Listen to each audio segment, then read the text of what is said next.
Hi ఎవరాన్, this is Ramesh. Welcome to Ramesh sir maths class. త్వరలో 10th class విద్యార్థులు public exams రాయబోతున్నారు కదా. ఈ ఎగ్జామ్స్లో మ్యాథ్స్లో 100కి 100 మార్క్స్ సాధించడానికి సహాయపడతాయనే ఉద్దేశంతో ప్రతి చాప్టర్ నుంచి ముఖ్యమైన 1 మార్క్ క్వశ్చన్స్ని కాన్సెప్ట్ సహాయంతో ఒక సిరీస్లో ఎక్స్ప్లెయిన్ చేసుకుంటూ వస్తున్నాను కదా. ఆల్రెడీ ఈ సిరీస్లో భాగంగా 4 పార్ట్స్ని అప్లోడ్ చేయడం జరిగింది. ఆ 4 పార్ట్స్లో కూడా 8 చాప్టర్కి సంబంధించిన 1 మార్క్ క్వశ్చన్స్ని డీటెయిల్గా ఎక్స్ప్లెయిన్ చేయడం జరిగింది. ఒకవేళ మీరు వాటిలో ఏదైనా మిస్ అయినట్లయితే వాటి యొక్క లింక్స్ అన్నింటినీ కూడా కింద డిస్క్రిప్షన్లో ఇస్తాను, అక్కడి నుంచి చూడొచ్చు. ఈరోజు పార్ట్ 5లో భాగంగా మనకి circles and surface areas and volumes and probability అనే చాప్టర్స్లోని 1 మార్క్ క్వశ్చన్స్ని కాన్సెప్ట్ సహాయంతో ఎక్స్ప్లెయిన్ చేయడానికి ప్రయత్నిస్తాను. కాబట్టి వీడియోని స్కిప్ చేయకుండా చివరి వరకు చూడడానికి ప్రయత్నించండి. నచ్చినట్లయితే లైక్ చేసి మీ ఫ్రెండ్స్ కూడా షేర్ చేయండి. ఫస్ట్ మనం సర్కిల్స్ అనే చాప్టర్ని అబ్జర్వ్ చేసినట్లయితే first question, how many tangents can a circle have? అంటే ఒక సర్కిల్కి మనం ఎన్ని ట్యాంజెంట్స్ డ్రా చేయొచ్చు అంటే మనకి ఇలా సర్కిల్ ఉంది. ఈ సర్కిల్ యొక్క సర్క్యూమ్ఫరెన్స్ మీద మనకి ఇన్ఫైనైట్ నెంబర్ ఆఫ్ పాయింట్స్ ఉంటాయి మనకి. కాబట్టి ప్రతి పాయింట్ దగ్గర కూడా మనం ఒక్కొక్క ట్యాంజెంట్ని డ్రా చేయొచ్చు కదా. కాబట్టి a circle can have infinite number of tangents అంటే ఇన్ఫైనైట్లీ మెనీ అని రాయొచ్చు అనమాట. ఇక్కడ ఆన్సర్ ఏమవుతుందన్నమాట, infinitely many tangents.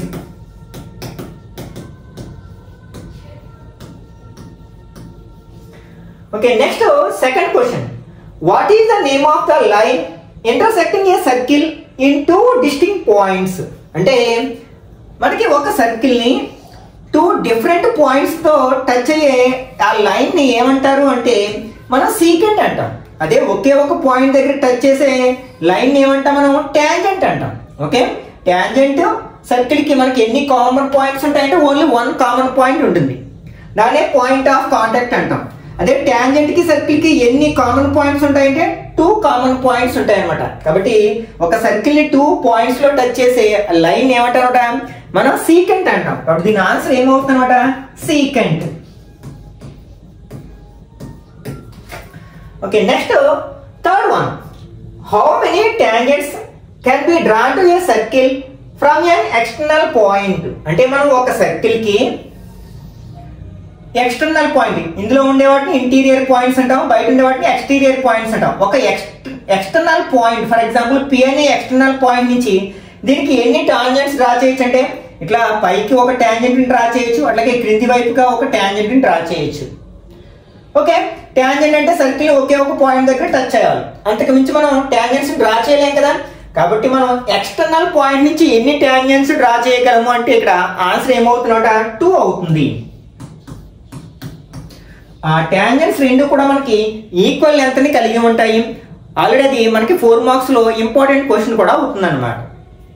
Next fourth one, what is the name of the parallelogram inscribed a circle? అంటే ఇన్స్క్రైబింగ్ ఏ సర్కిల్ అంటే మనం ఒక ప్యారలోగ్రామ్ లో 4 సైడ్స్ ని కూడా మనకి టచ్ అయ్యేటట్లు ఒక సర్కిల్ ని డ్రా చేయగలిగితే ఈ ప్యారలోగ్రామ్ ఏమవుతుంది? ఫర్ ఎగ్జాంపుల్ ఏబిసిడి అనే ఒక ప్యారలోగ్రామ్ లో 4 సైడ్స్ ని టచ్ అయ్యేటట్లు ఒక సర్కిల్ ని డ్రా చేయగలిగాం అనుకోండి, అప్పుడు మాది రాంబస్ అవుతుంది అనమాట. అంటే 4 సైడ్స్ ఈక్వల్ అయిపోతాయి మనకి.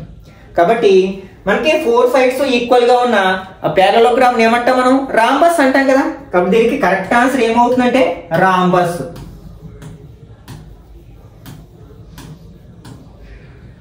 Okay, next fifth one, what is the relation between tangent of a circle to its radius through the point of contact? అంటే what is the relation between tangent of a circle to its radius? అంటే మనకి tangent కి అలాగే ఈ circle ఎక్కడ point of contact ఉంది కదా, ఈ పాయింట్ ఆఫ్ కాంటాక్ట్ నుంచి డ్రా చేసే ఆ సర్కిల్ కి అంటే సర్కిల్ యొక్క రేడియస్ కి మధ్య ఉన్న సంబంధం ఏంటంటే అవి రెండు కూడా మనకి ఒకదానికొకటి పర్పెండిక్యులర్ లైన్స్ అవుతాయి కదా. ఎందుకంటే మనకి రేడియస్ కి ట్యాంజెంట్ కి మధ్య ఉండే యాంగిల్ ఎంత అవుతుంది, 90 degrees. కాబట్టి they are perpendiculars.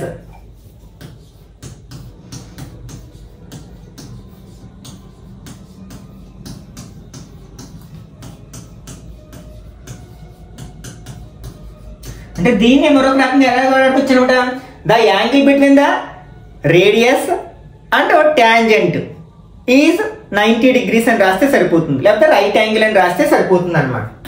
Okay, next 6th one, A circle can have dash parallel tangents. అంటే ఒక సర్కిల్ కి ఎట్ ఏ టైం గా భావించాలన్నమాట. అంటే పర్టికులర్ గా మనం ప్యారలల్ టాంజెంట్స్ చాలా డ్రా చేయొచ్చు, అంటే ఇట్లా 2 డ్రా చేయొచ్చు, ఇట్లా 2 డ్రా చేయొచ్చు, ఇట్లా చాలా డ్రా చేయొచ్చు. కానీ మనం ఎట్ ఏ టైం గా అర్థం చేసుకున్నట్లయితే మనకి ఒక డయామీటర్, ఒక సర్కిల్ యొక్క డయామీటర్ అంటే తెలుసు కదా, సెంటర్ గుండా పాస్ అయ్యే కార్డ్ ని మనం డయామీటర్ అంటాం. ఈ డయామీటర్ యొక్క ఎండ్ పాయింట్స్ నుంచి మనం ఎన్ని టాంజెంట్స్ డ్రా చేయగలం? 2 టాంజెంట్స్ డ్రా చేయగలం. ఇవి రెండు కూడా మనకి ప్యారలల్ గా ఉంటాయని ఆల్రెడీ మనం ప్రూఫ్ చేసాం ఆ చాప్టర్ లో. కాబట్టి ఎట్ ఏ టైం అంటే ఒక పర్టికులర్ టైంలో ఒక సర్కిల్ కి మనం ప్యారలల్ టాంజెంట్స్ ఎన్ని డ్రా చేయొచ్చు అంటే మనం 2 టాంజెంట్స్ డ్రా చేయొచ్చు అనమాట. ఇక్కడ ఆన్సర్ ఏమవుతుంది? మనకి 2 అవుతుంది. అలా కాకుండా మనకి ప్యారలల్ సీక్వెన్స్ ఎన్ని డ్రా చేయొచ్చు అంటే మనం infinite number of sequence parallel sequence draw చేయొచ్చు. ఎందుకంటే మనకి సీకెంట్ అనేది సర్కిల్ ని ఎన్ని 2 పాయింట్స్ దగ్గర ఇన్సర్ట్ చేస్తుంది కాబట్టి. Next 7th one, the length of the tangent drawn to a circle of radius 3 centimeters from A external point 5 centimeters away from the centre of the circle. ఇది మనకి 1 mark question కాబట్టి ఇక్కడ calculation ఏమి చేయవలసిన లేకుండా direct answer వేయొచ్చు. యాక్చువల్గా మనకి దీన్ని ఎలా చేస్తాం? మనం ఒక సర్కిల్ యొక్క రేడియస్ ఏమో 3 centimeters అని ఇచ్చాడు. ఈ సెంటర్ కి 5 centimeters డిస్టెన్స్ లో ఉన్న ఒక ఎక్స్టర్నల్ పాయింట్ నుంచి డ్రా చేసిన టాంజెంట్ యొక్క లెంత్ అడిగారు. మనకి రేడియస్ కి టాంజెంట్ కి మధ్యలో యాంగిల్ ఎంత ఉంటుంది? 90 degrees ఉంటుంది. కాబట్టి ఇది ఏమవుతుంది? మనకి ఒక రైట్ యాంగిల్ ట్రయాంగిల్ అవుతుంది. మనం రైట్ యాంగిల్ ట్రయాంగిల్ లో ఏవైనా 2 sides తెలిసినప్పుడు పైథాగరస్ థీరం ఉపయోగించి థర్డ్ సైడ్ ఈజీగా ఫైండ్ అవుట్ చేయొచ్చు కదా. అది సైడ్ కావచ్చు, హైపోటెన్యూస్ కావచ్చు, ఏదైనా కావచ్చు. మనకి 3 sides లో ఏ 2 తెలిసినా సరే థర్డ్ సైడ్ ని పైథాగరస్ థీరం ఉపయోగించి రాబట్టవచ్చు. కాబట్టి ఈ టైప్ ఆఫ్ క్వశ్చన్ ఆన్సర్ చేయడానికి కొన్ని పైథాగోరియన్ ట్రిప్లెట్స్ ని మనం 8th class లోనే నేర్చుకుంటాం. వీటిని మెమరైజ్ చేయడానికి ప్రయత్నించండి. ఓకే, ఇదొక పైథాగోరియన్ ట్రిప్లెట్. అలాగే 6, 8, 10 ఇదొక పైథాగోరియన్ ట్రిప్లెట్. అంటే వీటితో మనం రైట్ యాంగిల్ ట్రయాంగిల్స్ డ్రా చేయగలం అనమాట. అసలు పైథాగోరియన్ ట్రిప్లెట్ అంటే ఏంటి? ఈ మూడింటిని స్క్వేర్ చేసినప్పుడు, ఫర్ ఎగ్జాంపుల్ 3 స్క్వేర్ చేస్తే 9, 4 స్క్వేర్ చేస్తే 16, 5 స్క్వేర్ చేస్తే 25. ఈ స్మాలెస్ట్ నెంబర్స్ రెండింటిని యాడ్ చేస్తే లార్జెస్ట్ నెంబర్ వచ్చింది అనుకోండి, అప్పుడు ఈ 3 నెంబర్స్ ని పైథాగోరియన్ ట్రిప్లెట్ అంటాం అనమాట. అట్లాంటివి కొన్ని మెమరైజ్ చేసినట్లయితే మనకి చాలా ఈజీగా ఈ టైప్ ఆఫ్ క్వశ్చన్స్ ని మనం ఏ విధమైన కాలిక్యులేషన్ చేయాల్సి లేకుండానే మనకి ఈ సర్కిల్ లో ఉన్న ఈ టాంజెంట్ సంబంధించిన క్వశ్చన్ ఆన్సర్ చేయొచ్చు. అలాగే ట్రిగ్నామెట్రిక్ రేషియోస్ కి సంబంధించిన క్వశ్చన్స్ కూడా ఆన్సర్ చేయొచ్చు అన్నమాట 1 మార్క్ క్వశ్చన్స్ గా అడిగినప్పుడు. ఓకే, నెక్స్ట్ మనకి 5, 12, 13 ఇట్లా కొన్ని ఉన్నాయి కదా. వీటన్నిటిని ఒక డజన్ వరకు లేకపోతే ఒక 5 to 6 పైథాగోరియన్ ట్రిప్లెట్స్ ని గుర్తుపెట్టుకోవడానికి ప్రయత్నించండి. ఇప్పుడు మనకి ఈ క్వశ్చన్ లో మనకి ఏమేమి వచ్చింది? ఇక్కడ మనకి రేడియస్ ఏమో 3 centimeters అండ్ హైపోటెన్యూస్ ఏమో 5 centimeters అవుతుంది. రైట్ యాంగిల్ కి ఆపోజిట్ లో ఉంది కాబట్టి ఈ రెండు ఏ పైథాగోరియన్ ట్రిప్లెట్ లో ఉన్నాయి? ఈ మొదటి పైథాగోరియన్ ట్రిప్లెట్ లో ఉన్నాయి కదా. కాబట్టి థర్డ్ సైడ్ ఖచ్చితంగా ఏమవుతుంది? 4 అవుతుంది. కాబట్టి లెంత్ ఆఫ్ ద టాంజెంట్ ఎంత అవుతుంది అనమాట? 4 centimeters అవుతుంది అనమాట.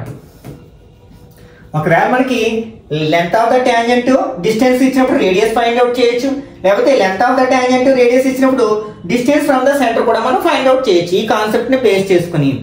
Okay, next 8th one, in the given figure if PA and PP are 2 tangents to a circle with center O and angle AOB is equal to 110 degrees, then APB angle APB. Actual ఇక్కడ diagram ఇవ్వాలి. ఇక్కడ ఇచ్చిన data ప్రకారం మనం ఒక diagram ని draw చేసినట్లయితే ఇక్కడ O సెంటర్ గా ఉన్న ఒక సర్కిల్ కి మనం P అనే ఎక్స్టర్నల్ పాయింట్ నుంచి 2 టాంజెంట్స్ ని డ్రా చేయగలం కదా. ఓకే, ఇక్కడ ఏమి ఇచ్చాడంటే ఫర్ ఎగ్జాంపుల్ ఇవి రెండు కూడా సర్కిల్ ని AP అనే పాయింట్స్ దగ్గర టచ్ అవ్వాయి. OA అనేది ఒక రేడియస్, OB అనేది ఒక రేడియస్. వీటి మధ్యలో యాంగిల్ 110 degrees ఉన్నట్లయితే మనకి APB అంటే ఈ యాంగిల్ ఎంత అని ఫైండ్ అవుట్ చేయమంటారు అనమాట. యాక్చువల్గా మనకి ప్రీవియస్ టెక్స్ట్ బుక్ లో కన్స్ట్రక్షన్ ఆఫ్ టాంజెంట్స్ కాన్సెప్ట్ ఉండేది. అయితే న్యూ టెక్స్ట్ బుక్ లోంచి దాన్ని తీసేశారు. అది ఉంటే చాలా ఈజీగా ఆన్సర్ చేయొచ్చు అనమాట. ఎందుకంటే మనకి ఈ 4 points తో ఫామ్ అయిన ఈ క్వాడ్రిలేటరల్ అనేది ఒక సైక్లిక్ క్వాడ్రిలేటరల్ అనమాట. అంటే వాటి గుండా మనం ఒక సర్కిల్ ని డ్రా చేయగలం. సైక్లిక్ క్వాడ్రిలేటరల్ లో some of the opposite sides opposite angles 180 degree అవుతుంది, అంటే సప్లిమెంటరీ యాంగిల్స్ అవుతాయి అన్నమాట. కాబట్టి మనకి ఇది 110 అయిందంటే ఇది ఎంత అవుతుంది, మనకి 70 అవుతుంది. ఎందుకంటే ఈ రెండు యాడ్ చేస్తే మనకి 180 అవ్వాలి. ఎందుకంటే ఓఏ పిబి అనేది ఒక సైక్లిక్ క్వాడ్రిలేటరల్. ఈ కాన్సెప్ట్ మనం 9th లోనే నేర్చుకుంటాం. లేకపోతే ఆ కాన్సెప్ట్ తెలియకపోతే మనకి రేడియస్ కి ట్యాంజెంట్ కి మధ్యలో యాంగిల్ 90 డిగ్రీస్ ఉంటుంది. ఓకే, అంటే ఈ 3 యాంగిల్స్ మనకి తెలుసు. 4th యాంగిల్ మనం క్వాడ్రిలేటరల్ లో ఫైండ్ అవుట్ చేయొచ్చు కదా. ఎందుకంటే క్వాడ్రిలేటరల్ లో సమ్ ఆఫ్ ద 4 యాంగిల్స్ ఈ 360 డిగ్రీస్. ఈ 3 యాడ్ చేయండి, 90 ప్లస్ 110 200, 200 ప్లస్ 90 290. ఈ 360 లోంచి 290 మైనస్ చేస్తే మనకి 70 వస్తుంది కదా. ఇలా కూడా మనం ఆ పి దగ్గర ఉన్న యాంగిల్ ని ఫైండ్ అవుట్ చేయొచ్చు అనమాట. కాబట్టి ఇక్కడ ఆన్సర్ ఎంత అవుతుంది అనమాట, 70 డిగ్రీస్ అవుతుంది అనమాట. Next, number of tangents can draw to a circle at a given point అనమాట. ఇక్కడ ఎట్ ఉండాలి, ఎట్ ఏ గివెన్ పాయింట్. అంటే ఒక సర్కిల్ కి ఒక ఇచ్చిన పాయింట్ దగ్గర ఎన్ని టాంజెంట్స్ డ్రా చేయొచ్చు. మనం సర్కిల్ కి ఎన్ని టాంజెంట్స్ డ్రా చేయొచ్చు అంటే ఇన్ఫైనైట్లీ మెనీ టాంజెంట్స్ డ్రా చేయొచ్చు. కానీ ఇక్కడ ఏమంటారు, ఎట్ ఏ గివెన్ పాయింట్, ఇచ్చిన పాయింట్ దగ్గర మాత్రమే ఎన్ని టాంజెంట్ డ్రా చేయొచ్చు అంటే ఓన్లీ 1 టాంజెంట్ మాత్రమే డ్రా చేయగలం. కాబట్టి ఇక్కడ ఆన్సర్ ఏమవుతుందంటే ఓన్లీ 1 అవుతుంది అనమాట. నెక్స్ట్, ఇక్కడ స్టేట్మెంట్స్ టైప్ అనమాట. యాక్చువల్గా మనకి ఈ చాప్టర్ నుంచి అడిగే క్వశ్చన్ అంటే బ్లూ ప్రింట్ ని బేస్ చేసుకున్నట్లయితే మనకి కమ్యూనికేషన్స్ అనే అకాడమిక్ స్టాండర్డ్ లో భాగంగా అడగడానికి అవకాశం ఉంది. అలాగే క్వశ్చన్ ఎలా ఉంటుందన్న క్వశ్చన్ టైప్ అనమాట, డబ్ల్యూ టైప్ క్వశ్చన్ ఉండడానికి అవకాశం ఉంది. ఫస్ట్ అందుకే నేను హౌ మెనీ క్వశ్చన్స్ ఇట్లా డబ్ల్యూ హెచ్ హౌ వాట్ ఇట్లాంటి క్వశ్చన్స్ అడగడానికి అవకాశం ఉందన్నమాట మనకి క్వశ్చనింగ్ టైప్ అంటే. అయితే ఇక్కడ మనకి స్టేట్మెంట్ టైప్ క్వశ్చన్ కూడా ఒకటి పికప్ చేయడం జరిగింది అనమాట. ఇక్కడ స్టేట్మెంట్ ఏంటనమాట, a tangent to a circle is perpendicular to the radius through the point of contact. Okay, అంటే ఈ టాంజెంట్ అనేది ఈ రేడియస్ కి మధ్యలో ఉన్న యాంగిల్ 90 డిగ్రీస్ అవుతుందని చెప్తుంది అనమాట. ఇది కరెక్టే కదా. Next, statement B, the length of the tangent drawn at the end points of the diameter of a circle are parallel. అంటే మనకి ఒక సర్కిల్ యొక్క డయామీటర్ యొక్క ఎండ్ పాయింట్స్ నుంచి డ్రా చేసిన రెండు టాంజెంట్స్ కూడా ప్యారలల్ గా ఉంటాయి. అంటే ఇది కూడా కరెక్ట్ స్టేట్మెంటే అవుతుంది మనకి. కాబట్టి both A and B are true. కాబట్టి ఏ ఆప్షన్ కరెక్ట్ 1 అవుతుంది అన్నమాట. అట్లాగే మనకి ఈ చాప్టర్ నుంచి మనకి ఈ టాంజెంట్ అనే వర్డ్ దేని నుంచి డిరైవ్ అయింది, లేకపోతే ఏ లాంగ్వేజ్ లోని వర్డ్ నుంచి డిరైవ్ అయింది, దాని మీనింగ్ ఏంటి, అట్లాంటి టైప్ ఆఫ్ క్వశ్చన్స్ కూడా అడగడానికి అవకాశం ఉంది. కాబట్టి వాటిని కూడా నేర్చుకోవడానికి ప్రయత్నించండి.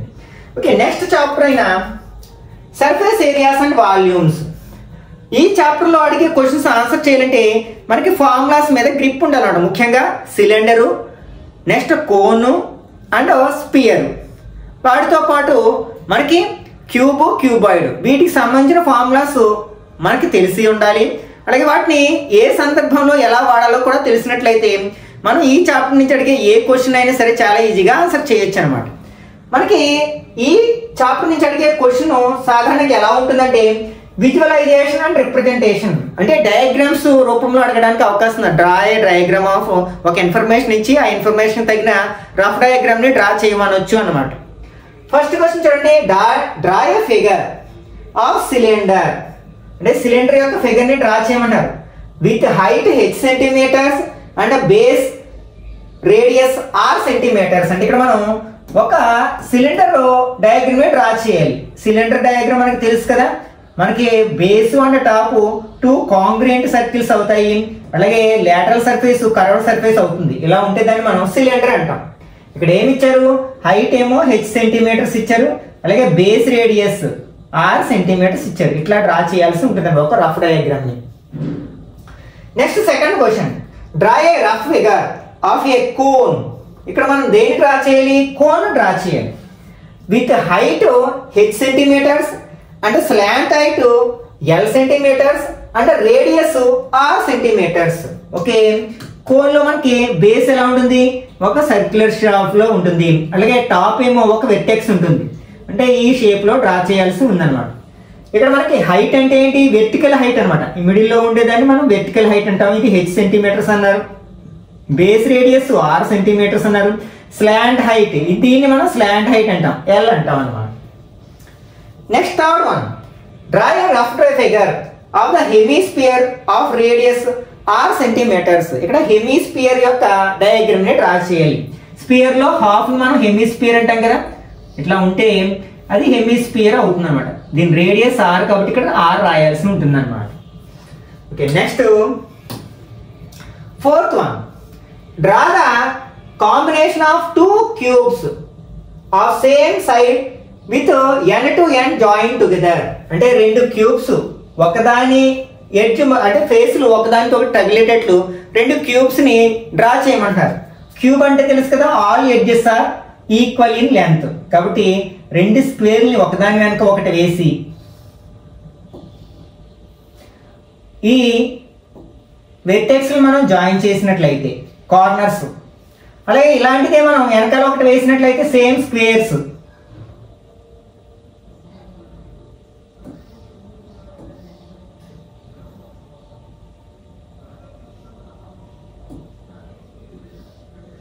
ఇది మనకు అడిగిన ఇన్ఫర్మేషన్ కి డయాగ్రామ్ అవుతుంది అన్నమాట.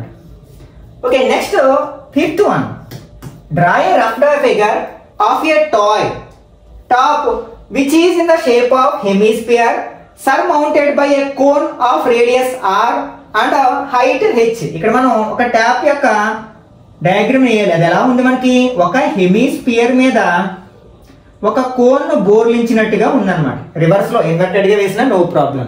ఇక్కడ మనకి ఈ కోన్ యొక్క హైట్ ఏమో h centimetres and radius r centimetres అన్నమాట. Next sixth one, match the following. Group A group A ని ఇక్కడ మనకి ఫార్ములాస్ అడిగారు. వాల్యూమ్ ఆఫ్ స్పియర్, స్పియర్ యొక్క వాల్యూమ్ ఫార్ములా ఏంటి, 4/3 πr³. అది ఎక్కడ ఉంది, సి లో ఉంది. Volume of cone 1/3 πr²h. అది ఎక్కడుంది, మనకి బి లో ఉంది కాబట్టి B. Next volume of cylinder πr²h, A లో ఉంది కదా, అంటే 1c 2b and 3a. 1b 2c sorry 1c ఇందులో ఒక దాంట్లోనే ఉంది, కాకపోతే ఇక్కడ 2b అండ్ 3a రావాలి. అప్పుడు ఇది మనకి ఇది కరెక్ట్ ఆన్సర్ అవుతుంది అన్నమాట. Okay, next seventh one, match the following. ఇక్కడ surface area of sphere, sphere యొక్క సర్ఫేస్ ఏరియా ఫార్ములా ఏంటి, 4πr² కదా, అది సి లో ఉంది. Surface area of cone formula πrl, A లో ఉంది కదా. అలాగే surface area of cylinder 2πrh, అది బి లో ఉంది. అంటే ఇక్కడ 1c 3a 2a 3b అంటే సి అనేది కరెక్ట్ ఆన్సర్ అవుతుంది అన్నమాట. Next assertion and reason type question అన్నమాట. The maximum possible volume of a cone cut from a cylinder of volume 120 cubic centimetres is 40 cubic centimetres. అంటే ఇక్కడ మనకి ఒక cylinder లో మాక్సిమం పాసిబుల్ అయ్యే ఒక కోన్ ని ఉంచగలిగినట్లయితే, నెక్స్ట్ ఈ సిలిండర్ యొక్క వాల్యూమ్ 120 సెంటీమీటర్స్ క్యూబ్ అయితే అప్పుడు ఆ కోన్ యొక్క వాల్యూమ్ ఎంత అవుతుందంటే ఎలా ఉంచగలం మనం, దీని బేసు కోన్ యొక్క బేసు ఈక్వల్ అయ్యేటట్లు, దీని హైట్ కోన్ యొక్క హైట్ ఈక్వల్ అయ్యేటట్లు మనం మాక్సిమం పాసిబుల్ కోన్ ని ఉంచగలం. అప్పుడు మనకి ఈ రెండింటి యొక్క వాల్యూమ్స్ ఏ రేషియోలో ఉంటాయంటే, ఫస్ట్ సిలిండర్ తీసుకున్నట్లయితే మనకి, అట్లాగే కోన్ తర్వాత తీసుకున్నట్లయితే మనకి 3:1 రేషియోలో ఉంటాయి అన్నమాట. అంటే దీని అర్థం ఏంటి, కోన్ యొక్క వాల్యూము సిలిండర్ యొక్క వాల్యూమ్ లో 1/3 పార్ట్ ఉంటుంది. ఎందుకంటే మనం కోన్ యొక్క వాల్యూమ్ అదే సిలిండర్ యొక్క వాల్యూమ్ కోన్ యొక్క వాల్యూమ్ కి 3 టైమ్స్ ఉంది. అంటే దాని అర్థం ఏంటి, కోన్ యొక్క వాల్యూమ్ సిలిండర్ యొక్క వాల్యూమ్ లో 1/3 ఉంటుంది అనే కదా అర్థం. కాబట్టి మనం దీన్ని బై 3 చేయాలి మనం. అంటే 1/3 ఇంటూ 120 ఏమవుతుంది, 40 టైమ్స్ కట్ అవుతుంది. కాబట్టి 40 క్యూబిక్ సెంటీమీటర్స్ అవుతుంది అనమాట ఆ కోన్ యొక్క వాల్యూమ్. అంటే ఇది ఫస్ట్ స్టేట్మెంట్ అదే అసర్షన్ కరెక్టే. ఇప్పుడు reason, volume of a cone is 1/3 the volume of cylinder, ఇప్పుడే చెప్పుకున్నాం కదా. కాబట్టి ఇది కరెక్టే. పైగా ఇది ఏం చేస్తుంది అనమాట, అసర్షన్ ని సపోర్ట్ చేస్తుంది. కాబట్టి ఇక్కడ మనకి ఫస్ట్ ఆప్షన్ కరెక్ట్ వన్ అవుతుంది అనమాట. Okay, next 9th one. Draw the diagram of A capsule which is like A cylinder stuck with 2 hemispheres on it's both sides. అంటే ఒక క్యాప్సూల్ యొక్క డయాగ్రామ్ డ్రా చేయమంటారు అనమాట. అది ఎలా ఉందంటే ఒక సిలిండర్ కి బోత్ ఎండ్స్ లో 2 హెమిస్పియర్స్ ని స్టక్ చేసినట్లుగా ఉందన్నమాట. ఇది సిలిండరు, ఇక్కడ ఒక హెమిస్పియర్ అంటే ఇక్కడ ఒక హెమిస్పియర్ డ్రా చేసినట్లయితే ఇది మనకు కావాల్సిన డయాగ్రామ్ అవుతుంది అనమాట. Okay, next A cubical block of 7 centimeters is surmounted by a hemisphere. What is the greatest diameter of the hemisphere? ఇక్కడ మనకు ఒక క్యూబికల్ బ్లాక్ ఉందన్నమాట. క్యూబ్ అంటే ఆల్ ఎడ్జెస్ ఆర్ ఈక్వల్. దీని మీద మనం మ్యాక్సిమం పాసిబుల్ అయ్యే ఒక హెమిస్పియర్ ని ఉంచగలిగితే దాని యొక్క మ్యాక్సిమం డయామీటర్ ఎంత, ఇలా ఉంచగలం కదా. దీని ఎడ్జ్ అలాగే మనకి హెమిస్పియర్ యొక్క ఎడ్జెస్ రెండు కోయిన్సైడ్ అయ్యేటట్లు ఉంచగలం. ఇక్కడ ఏమంటారు, మనకి ఈ బ్లాక్ యొక్క క్యూబికల్ బ్లాక్ యొక్క ఎడ్జ్ ఒక్కొక్కటి 7 సెంటీమీటర్స్ అయితే అప్పుడు దీని డయామీటర్ కూడా ఏమవుతుంది 7 సెంటీమీటర్స్ అవుతుంది. ఒకవేళ రేడియస్ అడిగుంటే 7/2 సెంటీమీటర్స్ అవుతుంది. కానీ ఇక్కడ అడిగింది ఏంటి, మనకి డయామీటర్ కాబట్టి ఇక్కడ మనకి ఆన్సర్ ఏమవుతుంది అనమాట 7 సెంటీమీటర్స్ అవుతుంది అనమాట. Next probability.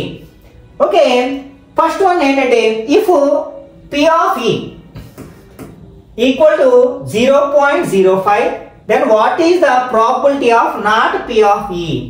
మనం ఏం నేర్చుకుంటాం, P of E అంటే P of E bar, దీన్నే P of not E అని కూడా అంటాం. ఈ రెండు కూడా మనకి ఒకదానికి ఒకటి కాంప్లిమెంటరీ ఈవెంట్స్ అన్నమాట.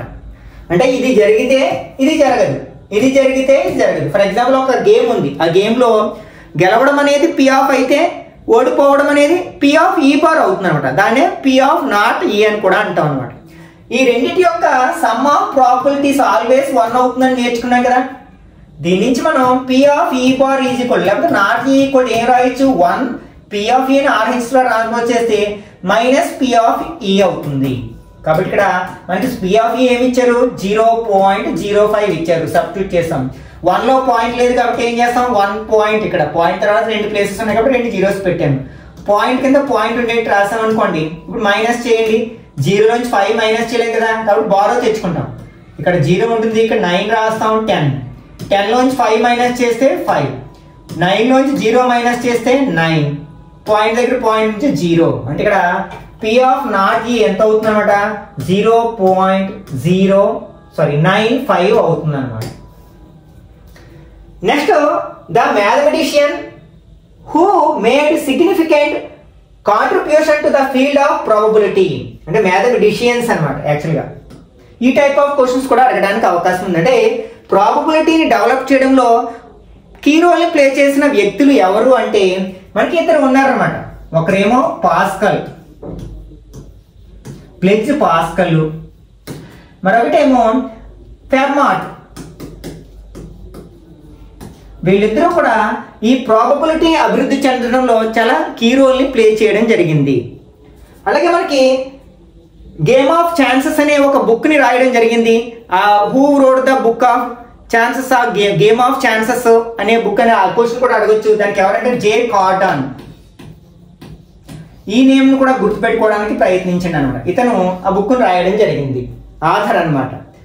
Next third one, what is the probability of getting 53 Sundays in a leap year?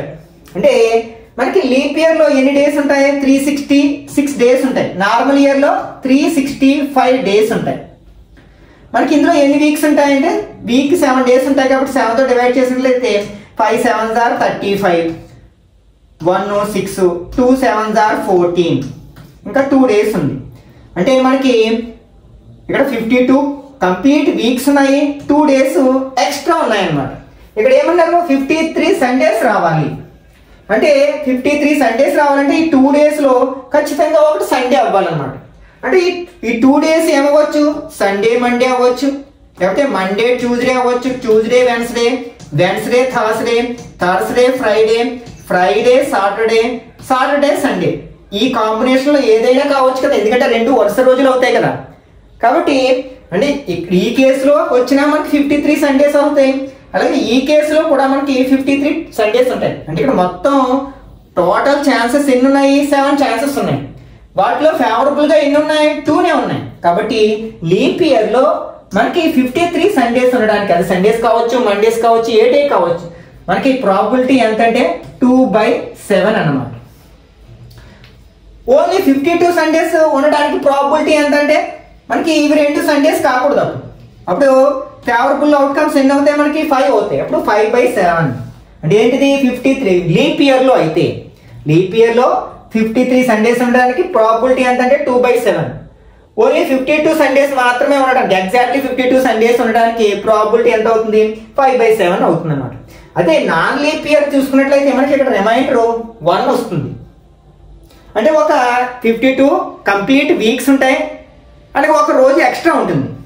అప్పుడు మనకి 53 సండేస్ రావడానికి ప్రాబిలిటీ వన్ డే ఏమవ్వచ్చు? సండే నుంచి సాటర్డే వరకు ఏదైనా అవ్వచ్చు కదా.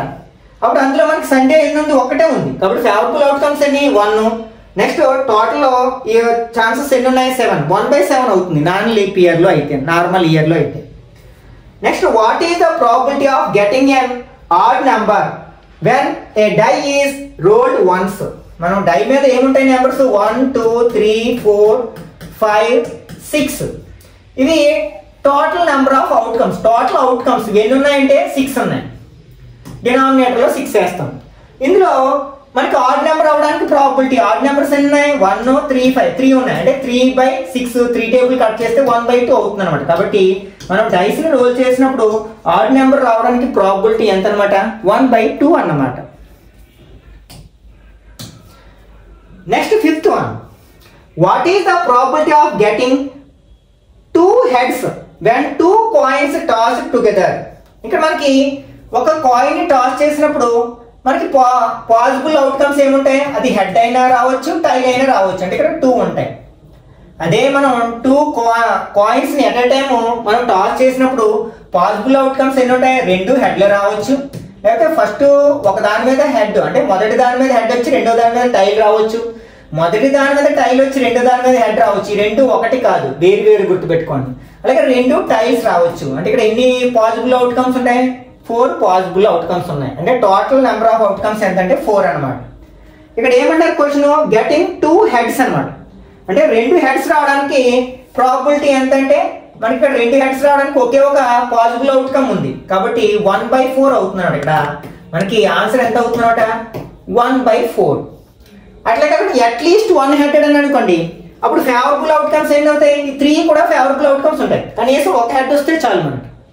ఓకే, కాబట్టి అసలు హెడ్ రావడానికి ప్రాబిలిటీ ఏంటంటే ఇది మనకి ఫేవరబుల్ అవుట్కమ్ అవుతుంది. కాబట్టి అప్పుడు కూడా మనకి ఏమవుతుంది? 1/4 అవుతుంది.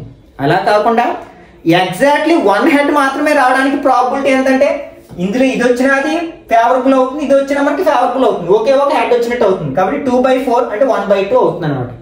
ఇక్కడ మనకి నెంబర్ ఆఫ్ కాయిన్స్ ఎన్నైనా ఉండొచ్చు. Total number of outcomes find out చేయడానికి ఫార్ములా ఏంటన్నమాట? 2/n. ఒక కాయిన్ అయితే n ప్లేస్ లో 1 రాస్తాం, 2 కాయిన్స్ అయితే n ప్లేస్ లో 2 రాస్తాం. 2 స్క్వేర్ అంటే 4, 3 కాయిన్స్ అంటే 2 క్యూబ్ అంటే 8 ఇలా వస్తుంది అనమాట. Next, the sum of the probabilities of all elementary events of A experiment is. అంటే మనకి అసలు ఎలిమెంటరీ ఈవెంట్ అంటే ఏంటంటే ఏదైనా ఒక ఈవెంట్ లో మనకి ఫేవరబుల్ అవుట్కమ్ ఒక్కటే ఉందనుకోండి, దాన్ని ఎలిమెంటరీ ఈవెంట్ అంటాం. ఫర్ ఎగ్జాంపుల్ ఇప్పుడు కాయిన్ గురించే మాట్లాడుకున్నాం. అంటే హెడ్ రావడానికి ఫేవరబుల్ అవుట్కమ్స్ ఎన్ని ఉంటాయి? ఒక్కటే ఉంటుంది. కాబట్టి ఇది ఒక ఎలిమెంటరీ ఈవెంట్ అంటే. అలాగే టైల్ రావడానికి ఫేవరబుల్ అవుట్కమ్స్ ఎన్ని ఉంటాయి? ఒకటే ఉంటుంది. అదొక ఎలిమెంటరీ ఈవెంట్ అనమాట. వాటి యొక్క some of the probabilities always 1 అవుతుంది. అవి ఎన్నైనా ఉండొచ్చు అనమాట మనకి. ఓకే, ఫర్ ఎగ్జాంపుల్ డైస్ ని తీసుకున్నాం. డైస్ లో ఏమవుతాయి? మనకి 1, 2, 3, 4, 5, 6 వీటిలో ఏదైనా రావచ్చు. 1 రావడానికి మనకి ఫేవరబుల్ అవుట్కమ్స్ ఏంటంటే ఒకటే, అది ఒకటే ఉంది. కాబట్టి ఇది కూడా ఎలిమెంటరీ ఈవెంట్, 2 కూడా ఎలిమెంటరీ ఈవెంట్. వీటన్నిటి యొక్క ప్రాబిలిటీస్ ని ఫైండ్ అవుట్ చేసి యాడ్ చేసాం అనుకోండి, ఆల్వేస్ 1 వస్తుంది అనమాట. కాబట్టి ఇది కూడా మనకి one of the important bit అనమాట. అంటే ఇక్కడ ఆన్సర్ 1 అవుతుంది. Next, the probability of a certain sure event is. అంటే ఖచ్చితంగా జరిగి తీరే ఈవెంట్ ఏముండొచ్చు? ఫర్ ఎగ్జాంపుల్ డైస్ ని రోల్ చేసాం అనుకోండి, నెంబర్ గెటింగ్ లెస్ దాన్ 7, అంటే 7 కంటే చిన్న నెంబర్ రావడం. ఏది వచ్చినా 7 కంటే చిన్న నెంబరే వస్తుంది కదా, అది షూర్ ఆర్ సర్టెన్ ఈవెంట్ అంటాం. మనకి షూర్ ఆర్ సర్టెన్ ఈవెంట్ యొక్క ప్రాబిలిటీ ఆల్వేస్ ఎంత ఉంటుంది అనమాట, 1 అవుతుంది అనమాట. అలాగే ఇది రివర్స్ లో అడగొచ్చు. ఎలా అంటే if the probability of an event is 1 then it is called, ఏమని రాయొచ్చు, certain event or sure event అని రాయొచ్చు అనమాట. Next the probability of an impossible event, అసలు జరగడానికి అవకాశం లేని ఈవెంట్ ని మనం ఇంపాసిబుల్ ఈవెంట్ అంటాం. ఎగ్జాంపుల్, ఒక డైస్ ని రోల్ చేసాం అనుకోండి, 7 రావడం, అసలు 7 వచ్చే ఛాన్స్ ఉంటుందా, ఉండదు కదా. 6 కంటే పెద్ద నెంబర్ రావడం, అది కూడా ఛాన్స్ ఉండదు. కాబట్టి ఆ ఈవెంట్ యొక్క ప్రాబిలిటీ ఆల్వేస్ ఎంత అవుతుందన్నమాట, 0 అవుతుంది అనమాట. దీన్ని మనం రివర్స్ లో ఎలా అడగొచ్చు, if the probability of an event is 0 then it is called impossible event. మనకి ఏ ఈవెంట్ యొక్క ప్రాబిలిటీ అయినా సరే always lies between 0 and 1, including 0 and 1. అంటే మనం ఏ ఈవెంట్ యొక్క ప్రాబిలిటీని కాల్కులేట్ చేసినా సరే దాని యొక్క వాల్యూ 0 నుంచి 1 వరకు ఉన్న ఏదో ఒక వాల్యూ వస్తుంది, కానీ 1 కంటే పెద్ద వాల్యూ రాదు, 0 కంటే చిన్న వాల్యూ రాదు. అంటే నెగిటివ్ నెంబర్ వచ్చే ఛాన్స్ లేదు. అలాగే 1.1 ఇలా 1.01 ఇట్లా వచ్చే ఛాన్స్ లేదు. అలాగే ఇంప్రాపర్ ఫ్రాక్షన్, అంటే ఇంప్రాపర్ ఫ్రాక్షన్ అంటే న్యూమరేటర్ పెద్దగా ఉంటే దాన్ని ఇంప్రాపర్ ఫ్రాక్షన్ అంటారు. దాని వాల్యూ గ్రేటర్ దాన్ 1 ఉంటుంది. కాబట్టి మనకి ఎప్పుడైనా సరే ఒక ఈవెంట్ యొక్క ప్రాబిలిటీ ఆల్వేస్ మనకి ప్రాపర్ ఫ్రాక్షన్ అవుతుంది అనమాట. అంటే న్యూమరేటర్ చిన్నగా ఉన్న ఫ్రాక్షన్ వస్తుంది అనమాట, లేకపోతే 1 వస్తుంది, లేకపోతే 0 వస్తుంది. Okay, next 9th one, which of the following cannot be A probability of an event. అంటే ఇక్కడ 4 ఆప్షన్స్ ఇచ్చారు, అందులో ఏది ఒక ఈవెంట్ యొక్క ప్రాబిలిటీ జరగడానికి అవకాశం లేదు, ఒక ప్రాబిలిటీగా అవడానికి అవకాశం లేదు అంటారు. అంటే అది ప్రాపరా ఇంప్రాపరా అబ్జర్వ్ చేయాలి, లేకపోతే నెగిటివా పాజిటివా అబ్జర్వ్ చేయాలి. నెగిటివ్ నెంబర్ అయితే దాన్ని ఎలిమినేట్ చేసేసేయచ్చు. ఓకే, కాబట్టి ఇది అవడానికి ఛాన్స్ ఉంది. ప్రాపర్ ఫ్రాక్షనే కదా. ఇక్కడ 25%, పర్సెంట్ అంటే ఏంటి, పర్ ఎవ్రీ 100. ఆ 25% ని ఎలా రాస్తాం అంటే 25/100 అని రాస్తాం. ఇది కూడా ప్రాపర్ ఫ్రాక్షనే కదా, కాబట్టి కరెక్ట్ ఆన్సర్ కాదు. ఇది చూడండి, న్యూమరేటర్ లో పెద్ద నెంబర్ ఉంది, అంటే ఇది ఇంప్రాపర్ ఫ్రాక్షన్. కాబట్టి ఇక్కడ మనకి కరెక్ట్ ఆన్సర్ ఏమవుతుందంటే సి అవుతుంది అనమాట. నెక్స్ట్ 0.009 అనేది కూడా 1 కంటే చిన్న నెంబరే కాబట్టి, అంటే 0కి 1కి మధ్యలో ఉండే నెంబర్ కాబట్టి ఇది కూడా ఏదైనా ఒక ఈవెంట్ యొక్క ప్రాబిలిటీ అవడానికి అవకాశం ఉంది అనమాట.